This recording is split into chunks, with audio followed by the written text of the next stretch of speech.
है तो सपा को वोट दो, वही हरा सकती है। और बीएसपी को बीजेपी बी टीम घोषित करे जा रहे हैं, लेकिन रियलिटी में देखा जाए उनके आधे ज़्यादा परिवार बीजेपी में घुसे हुए हैं, लेकिन वो आरोप बीएसपी पर लगाते हैं। लेकिन बीएसपी की तरफ से कोई अभी काउंटर अटैक नहीं हो रहा है, क्योंकि हम अभी ज़्यादातर सोशल मीडिया पे नहीं हैं। सोशल मीडिया पे अगर हम मजबूत हो जाते हैं, जैसे अभी हम ज़मीनी तौर पे तो प्रचार कर रहे हैं, लेकिन सोशल मीडिया पे प्रचार न होने की वजह से वो अफवाह हमारे घर में लोगों के बीच में एक फैल जाती है कि ये रियलिटी में बीएसपी ने किया हुआ है। लेकिन मेरा मानना ये है कि आप सभी से अपील है कि सोशल मीडिया पर ज़्यादा से ज़्यादा अकाउंट बनाएं, सोशल मीडिया पर प्रचार करें, जिससे कि बीएसपी का धरातल पर तो प्रचार हो ही रहा है, सोशल मीडिया से भी हो, जिससे कि जो प्रचार सोशल मीडिया पर होता है वो ट्रेंड में आ जाता है। क्योंकि कई बार हमने जब सोशल मीडिया पे कुछ साल पहले ट्रेंड करा था बहन जी आने वाली हैं या बहन जी को आने दो करके ट्रेंड चलाया था, वो हमने कुछ 8 से 10 लड़कों ने चलाया था और वो रियलिटी में बताऊँ ट्रेंड करा था और वो न्यूज़पेपर में भी आया था। जब 8 से 10 लड़के कर सकते हैं तो हमारे सारे इतने लोग हैं, अगर सारे लोग ट्रेंड चलाएं तो मेरा मानना है कि बीएसपी को अपने आप ही ट्रेंड में दिखाने लगेंगे। और अभी जानबूझ के बीएसपी को कमज़ोर दिखा रहे हैं, क्योंकि बीजेपी को भी पता है बीजेपी सपा अंदर खाने मिले हुए हैं और ये कुकुरमुक्त जैसी छोटी छोटी पार्टियों को बाद में खड़ा करा जा रहा है, जो कि आपस में वोट बढ़ सके और बीएसपी कमज़ोर हो सके। और बीएसपी का कमज़ोर होने का मतलब है समाज का कमज़ोर होना, क्योंकि जब बीएसपी सत्ता में आई है समाज मजबूत हुआ है, आर्थिक रूप से भी, नौकरियां भी मिली हैं। लेकिन जब से बीएसपी की गवर्नमेंट गई है तब से चुन के दलितों पर ही हमले हो रहे हैं। अभी मथुरा में ये तीसरा हमला है जिसमें दलितों की बारात जा रही थी, बारात जाते वक्त ही उन्होंने हमला कर दिया। उल्टा नतीजा, पुलिस ने रिपोर्ट भी नहीं लिखी है, उल्टा दलितों पर ही मुकदमे दर्ज करिए गए हैं। जब वहाँ पे बीएसपी की टीम गई है तब जाके उन्होंने काम करे हैं, तब जाके पुलिस हरकत में आई है। सेम खोड़ा में अभी कुछ दिन पहले एक हत्याकांड हुआ है जिसमें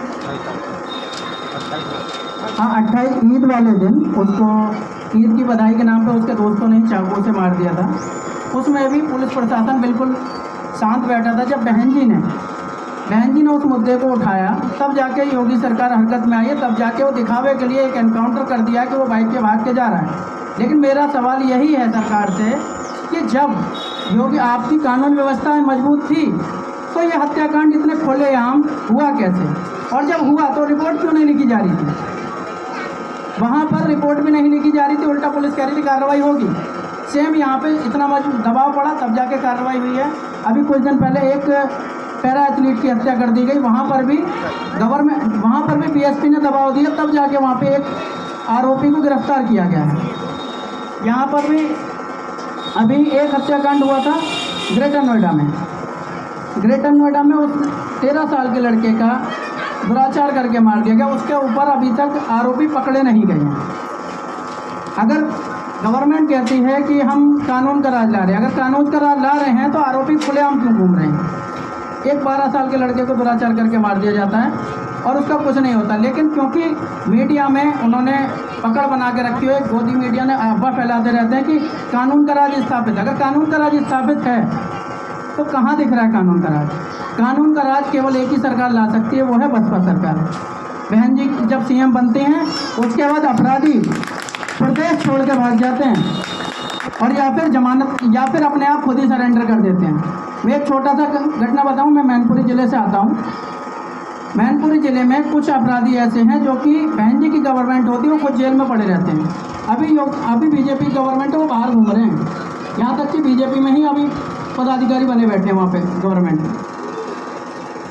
और सबसे पहले अगर 2027 में बीएसपी को लाना है तो अफवाहों से ध्यान हटाना होगा, क्योंकि सपा भाजपा अफवाह फैलाएंगे कि ये बीजेपी से मिली हुई है, फलाने की भी टीम है। क्योंकि एक छोटा सा घटनाक्रम मैं बताना चाहूँगा, वार्ड नंबर 28 जिला पंचायत चुनाव का एक घटनाक्रम बताना चाहूँगा हमारे मैनपुरी का, जो कि बीजेपी सपा ने मिलकर लड़ा था। वहाँ पे एक निर्दलीय उम्मीदवार थे सत्येंद्र यादव और जर्मन यादव, वो पहले नंबर पर चल रहे थे, वो जीत रहे थे, हर बार जीत रहे थे। वहाँ से सिटिंग एमएलए थे समाजवादी पार्टी के राजकुमार यादव और राजू भैया बोलते थे, राजू यादव। उन्होंने अपनी वाइफ लड़ाई, वो हार रहे थे बुरी तरीके से। बीजेपी के मंत्री हैं राम नरेश अग्निहोत्री भी, ये बिजनेस पार्टनर हैं, उन्होंने मिलके 3 करोड़ रुपए खर्च करे, बेईमानी से रिकाउंटिंग कराई, 15 बार रिकाउंटिंग करा करके भी 15 वोटों से हरा पाया उस आदमी को। फिर भी जाके और बदले में समाजवादी पार्टी ने 30 सीटों में से 13 सीट समाजवादी पार्टी जीती थी, केवल 9 बीजेपी जीती थी। 1 सीट के बदले समाजवादी पार्टी ने उनका जिला पंचायत अध्यक्ष बनवा दिया। और फिर मुझे बताइए, अब इसमें कहते हैं कि बीजेपी से मिली हुई, लेकिन यहाँ पे तो पूरी बीजेपी और सपा दोनों मिले हुए हैं, मिलकर ही काम कर रहे हैं। अगर भारत को, पूरे भारत में और यूपी में कानून का राज लाना है, नौकरी पानी है, भ्रष्टाचार मिटाना है, तो उसके लिए भांजी का शासन जरूरी है। इसी के साथ अपनी बात खत्म करता हूँ। नमो बुद्धाय, जय भीम। बहुत बहुत धन्यवाद किशोर भाई।